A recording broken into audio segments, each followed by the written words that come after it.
Vous êtes sur le point de vous faire une config hi-fi relativement haut de gamme. Stop, arrêtez tout, tu arrêtes.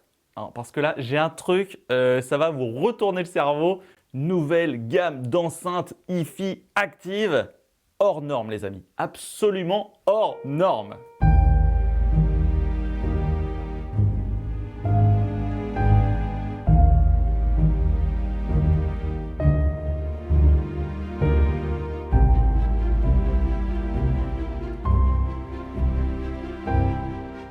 Bonjour à tous, c'est Benji, bienvenue sur la Cobra TV et dans l'appartement Cobra.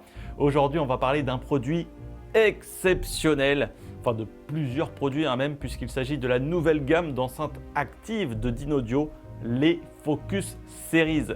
Elles viennent tout juste d'être présentées au salon High-End de Munich et j'ai le plaisir de vous annoncer qu'elles sont déjà en écoute dans les 2 magasins Cobra.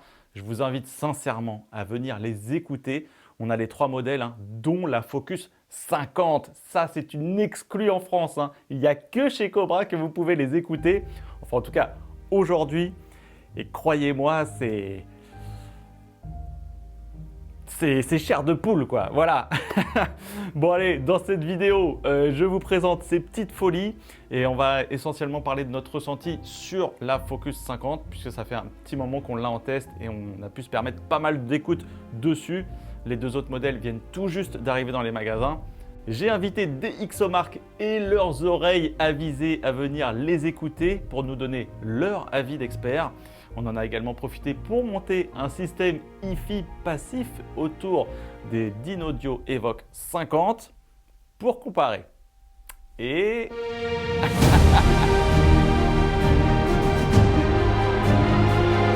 Bon, je vous mets dans l'ambiance. On est sur du haut de gamme.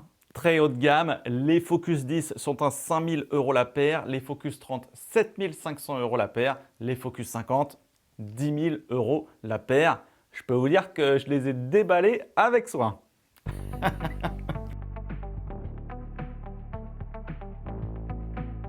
Elles sont livrées avec 2 câbles d'alimentation, 2 caches, une télécommande Bluetooth, des notices et un joli coffret qui renferme les pieds pour les modèles colonnes.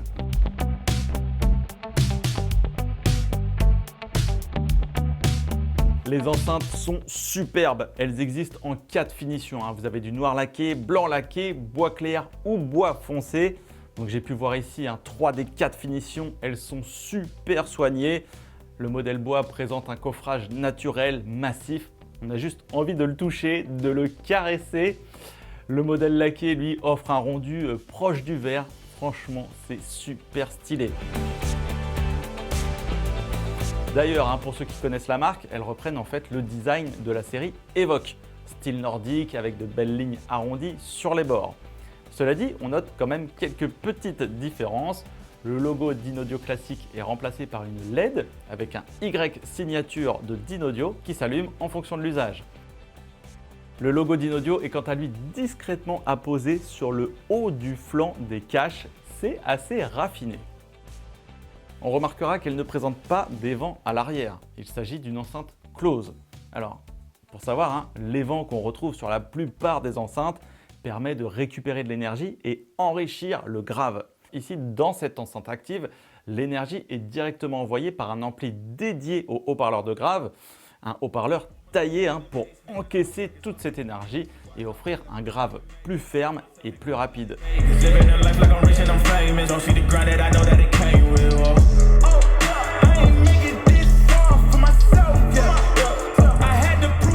Dans un système actif, vous avez bien sûr l'enceinte maîtresse et l'enceinte asservie. C'est sur la maîtresse qu'on retrouve toutes les connectiques à l'arrière pour vos sources numériques, analogiques, lecteur CD, platine vinyle, PC ou même un téléviseur avec des entrées RCA, optique, SPDIF.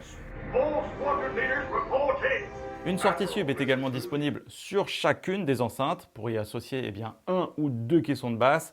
Les 2 enceintes communiquent en sans fil avec un protocole WiSA qui permet un débit jusqu'à 24 bits 96 kHz avec une latence entre elles d'1 microseconde, soit 0,0000001 seconde. Donc oui, c'est instantané, quoi. En même temps, heureusement, hein, c'est évidemment. Vous pouvez aussi les raccorder en filaire avec un coaxial numérique qui offrira donc un débit de 24 bits 192 kHz. En plus de toute la connectique sur les enceintes, les Focus sont compatibles avec de nombreux protocoles sans fil, AirPlay 2, Chromecast, Roon Ready, Spotify Connect, Tidal Connect, Qplay, UPnP, NetRadio, tout ça, on peut envoyer absolument tout dessus en sans fil. Et bien sûr, elles sont Bluetooth aussi.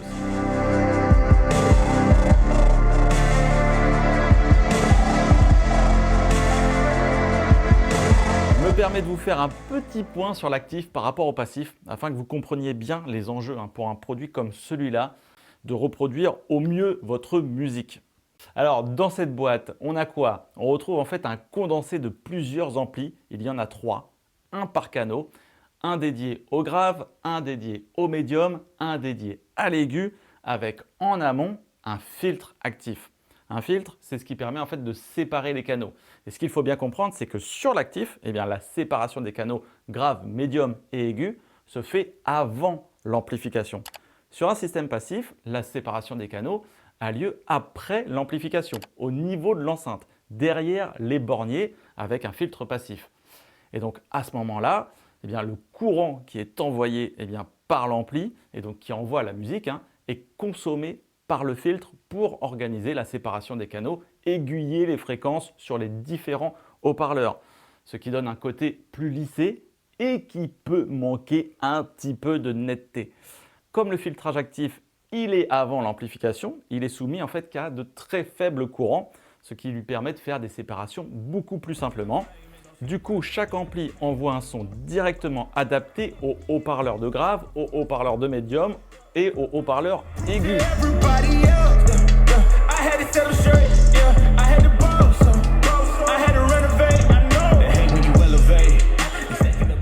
Dans l'actif, l'enjeu majeur, c'est de garder la musicalité. Parce que les amplis qu'il y a là-dedans, ce sont des amplis de classe D, c'est-à-dire du numérique. Et c'est ici que va entrer en jeu le savoir-faire de Dynaudio. Je rappelle que Dynaudio équipe beaucoup de studios pro dans le monde, des voitures aussi. Voilà, les gars, ils sont dans le game. Et ici, en fait, avec la série Focus, Dynaudio est allé chercher une des meilleures marques d'amplis au monde, des amplis Pascal. Alors, les amplis Pascal, ils sont capables de fonctionner pendant 20 ans non-stop, 24 sur 24. Donc voilà, c'est du matériel qui équipe aussi des systèmes professionnels. Donc c'est du solide et c'est musical.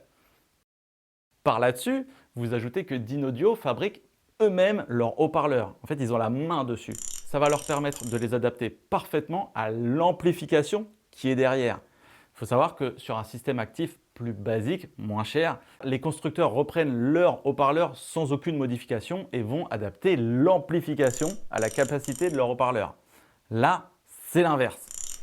Et alors, au niveau des haut-parleurs maison mis à jour et adaptés à ces amplifications, on retrouve sur toute la gamme le tweeter Serotar, introduit avec la gamme Evoque, avec une amplification de 110 watts. Donc sur la bibliothèque, une 2 voix, vous avez en plus un woofer Exotech de 14 mm avec une amplification de 280 watts pour le médium grave.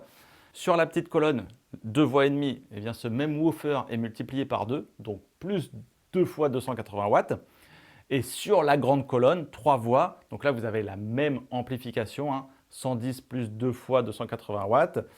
Mais par contre, là, c'est le feu d'artifice au niveau des haut-parleurs, puisque vous avez un haut-parleur dédié au médium de 15 cm. Il est hérité de la gamme Contour 60, ça c'est du très lourd chez Dynaudio, plus 2 woofers Exotech plus costauds que sur la Biblio et la petite colonne de 18 cm pour le médium grave. Donc ouais, c'est la max. Voilà, pour moi c'était important de vous exposer tout ça, car ça va vous permettre en fait de comprendre ce qu'on a relevé sur ces enceintes de dingue. Mais avant d'envoyer le son, je vous dis un petit mot sur l'installation.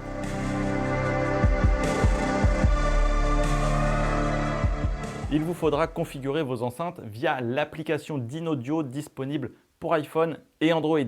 Alors l'application a connu une refonte, je n'avais pas connu celle d'avant, mais d'après ce que j'ai entendu, elle n'était pas ouf. Ici, on est sur quelque chose de relativement sobre et simple. Alors, lorsqu'on lance l'appli, on appaire son enceinte, on la connecte à son réseau domestique en Wi-Fi. on indique le positionnement de la maîtresse, hein, savoir si elle est à gauche ou à droite. Et ensuite, eh bien, vous avez des réglages assez simples pour optimiser le son. Vous pouvez définir leur position dans l'espace, par exemple si elle est dans un coin ou proche d'un mur ou non. Vous avez quelques presets pour une écoute plus brillante, neutre ou un peu plus sombre. Les enceintes réajustent également leur égaliseur si vous posez la grille dessus. Hein, ça, c'est assez rigolo. En fait, elle détecte la grille. Il y a un petit voyant bleu qui s'allume le temps de la mise à jour et hop, le son est ajusté. D'ailleurs, un petit détail sympa, sur l'appli, ça vous affiche en fait l'enceinte avec le cache ou non en fonction de s'il est présent dessus ou non. Pour les plus exigeants, ceux qui souhaitent pousser la calibration au max, sachez qu'elles sont compatibles avec Dirac. Alors ça, c'est un logiciel de calibration professionnelle sous licence qui permet d'ajuster et de corriger le signal en fonction de votre point d'écoute dans la pièce. Allez, c'est parti pour les écoutes, pour le bonheur, j'ai envie de vous dire. Personnellement, j'ai juste redécouvert certains morceaux que je connais par cœur. La précision est assez folle, une clarté, une impulsion, tout est super détaillé. La nappe de grave, elle vous prend les gars et vous entoure littéralement. Et alors ce qui est super impressionnant, c'est que même à fort volume, eh bien, le son reste agréable, tout reste en place, tout est bien défini, on ne se sent pas agressé. Waouh quoi.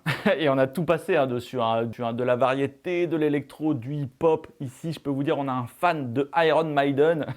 Il est venu écouter son morceau de toujours, celui qu'il a écouté toute sa vie. Il avait un sourire, le grand sourire quoi. Il a pris une grosse claque. La projection, l'image, elle est dingue.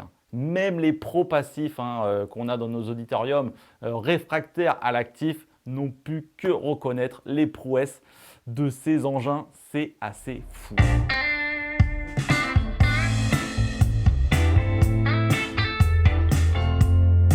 Alors afin de ne pas donner que mon ressenti et des employés de Cobra, eh bien j'ai invité une équipe de pros, DxOMark. Alors eux, ils sont complètement neutres. Ils sont venus les écouter, ils sont venus relever des mesures. Donc on s'est également permis de réaliser une chaîne hi-fi autour des Evoque 50 avec une électronique haut de gamme pour avoir un système équivalent au niveau budget.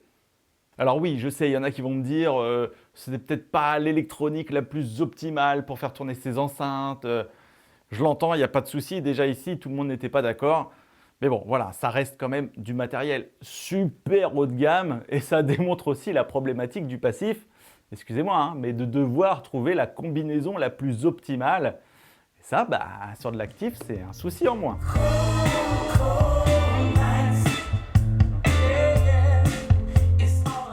Malheureusement, je ne pourrai vous partager les relevés de mesure. Eh oui, on avait un petit souci. L'acoustique de la pièce en fait produit ce qu'ils appellent chez DxOMark un filtrage en peigne au niveau des micros. C'est-à-dire qu'en fait, il y a des fréquences qui sont annulées et d'autres amplifiées. Et ça de manière imprévisible. Donc voilà, les courbes ne vont pas refléter ce qu'on entend.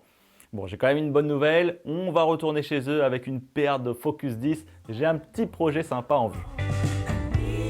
Néanmoins, ils m'ont fait part de leur retour sur l'écoute des Focus 50. Voici ce qu'il en ressort. Une excellente qualité en dynamique, des enceintes très réactives avec une attaque précise et un grave très bien maîtrisé. C'est punchy, c'est énergique.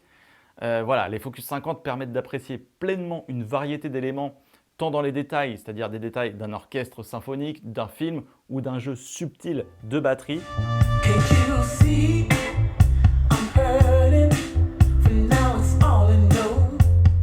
Mais aussi dans la qualité, la ligne des basses est précise, tout est bien à sa place, les éléments percussifs sont puissants avec un impact décuplé, l'équilibre tonal est bon. On a un timbre coloré avec des médiums riches, bien dosés. On a un bas médium qui est chaud, mais le haut médium bénéficie d'une bonne clarté. On a un beau grave avec une belle couleur, jamais excessif. C'est très très bon. L'aigu est brillant, avec une bonne extension dans le haut du spectre, juste comme il faut. En bref, pour eux, chaque détail trouve sa place et tout est très bien dosé. Alors à côté de ça, notre système autour des Evoque 50 a un peu du mal à suivre avec une dynamique un petit peu plus floue. Ça manque de punch. Ils nous parlent de flou artistique pour eux.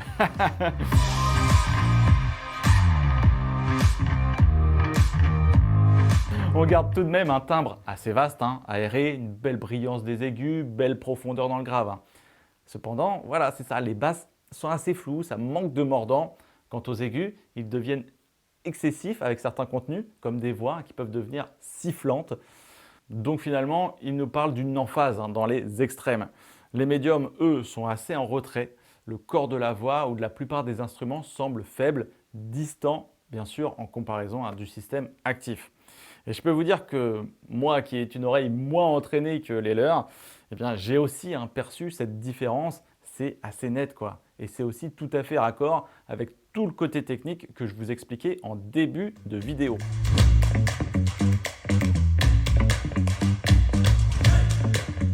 On a principalement streamé de la musique depuis Qobuz, on a aussi joué avec du Bluetooth, mais on a aussi branché une platine.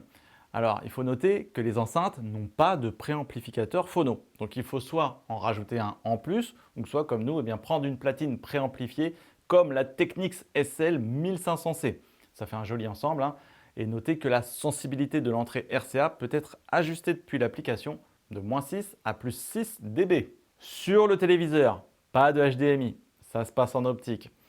Bon, vous avez donc un son stéréo, mais alors le son stéréo, vous avez une image les amis, c'est assez fou. Ça vous prend comme ça devant, c'est extrêmement clair, extrêmement détaillé. Par contre, on oublie les effets Atmos évidemment. Ensuite, on s'est amusé à mettre une connexion sans fil en Bluetooth avec le téléviseur, mais là, il y a quand même une trop grosse latence, donc pas d'intérêt pour nous.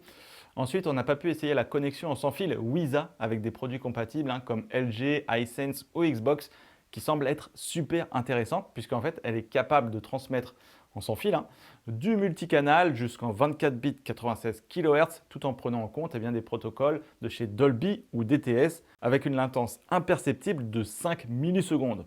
Voilà, vous savez, j'ai pas testé. Moi, j'ai peur d'habituer mes oreilles à un tel niveau. Il faut vite les remballer là. Ouais, parce que là, c'est chaud. Une fois que vous les avez écoutés, vous allez être obsédé quoi. Mais obsédé. C'est-à-dire que vous allez commencer à réfléchir à ce que vous allez pouvoir vendre dans votre maison pour qu'elle termine dans votre salon. Personnellement, j'en suis là. C'est un gros coup de cœur. Bon voilà, sinon j'ajoute que le produit vient de sortir et Dynaudio nous rappelle sur leur site qu'il s'agit d'un produit évolutif. Donc il peut et il va y avoir des mises à jour pour vous permettre plus de choses, peut-être des rééquilibrages encore plus précis, des évolutions sur l'appli, tout ça, ce n'est que le début et c'est vraiment mortel. Voilà, donc elles sont évidemment à voir, écouter, tester, vous savez où. C'était Benji et je vous dis à très bientôt sur la Cobra TV.